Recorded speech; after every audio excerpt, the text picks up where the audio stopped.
اعوذ باللہ من الشیطان الرجیم بسم اللہ الرحمن الرحیم سبحان اللہ وبحمدہ سبحان اللہ العظیم وبحمدہ استغفر اللہ الف لام میم اللہ لا الہ الا هو الحی القیوم اللہم صلی علی محمد وعلی آل محمد كما صليت على إبراهيم وعلى آل إبراهيم إنك حميد مجيد اللهم بارك على محمد وعلى آل محمد كما باركت على إبراهيم وعلى آل إبراهيم إنك حميد مجيد رب اشرح لي صدري ويسر لي أمري واحلل عقدة من لساني يفقهوا قولي۔ السلام علیکم ورحمۃ اللہ وبرکاتہ۔ سورہ بینہ کا ترجمہ بیان کیا جا رہا ہے آیت نمبر 1 سے لے کر آیت نمبر 8 تک۔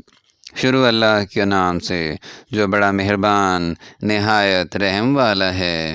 جو لوگ کافر ہیں یعنی اہل کتاب اور مشرک، وہ کفر سے باز رہنے والے نہ تھے جب تک کہ ان کے پاس کھلی دلیل نہ آتی، یعنی اللہ کے پیغمبر جو پاک اوراق پڑھتے ہیں جن میں مستحکم آیتیں لکھی ہوئی ہیں، اور اہل کتاب جو متفرق و مختلف ہوئے ہیں تو دلیل واضح کے آنے کے بعد ہوئے ہیں، اور ان کو حکم تو یہی ہوا تھا کہ اخلاص عمل کے ساتھ خدا کی عبادت کریں اور یکسو ہو کر اور نماز پڑھیں اور زکوٰۃ دیں، اور یہی سچا دین ہے۔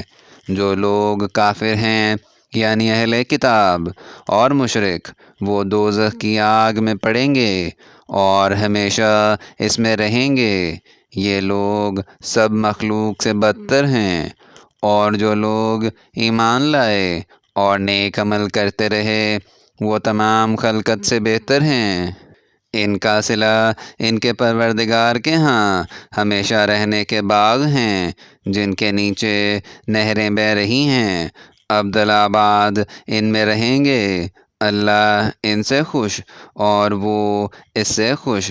یہ صلہ اس کے لیے ہے جو اپنے پروردگار سے ڈرتا ہے۔ یہاں تک سورہ بینہ کا ترجمہ آیت نمبر 8 تک بیان کر دیا گیا ہے۔ اگر اس میں کوئی غلطی ہو جائے تو ہم اللہ تعالیٰ سے معافی چاہتے ہیں، اور دعا ہے کہ اللہ تعالیٰ ہماری ہدایت فرمائے۔ آمین یا رب العالمین۔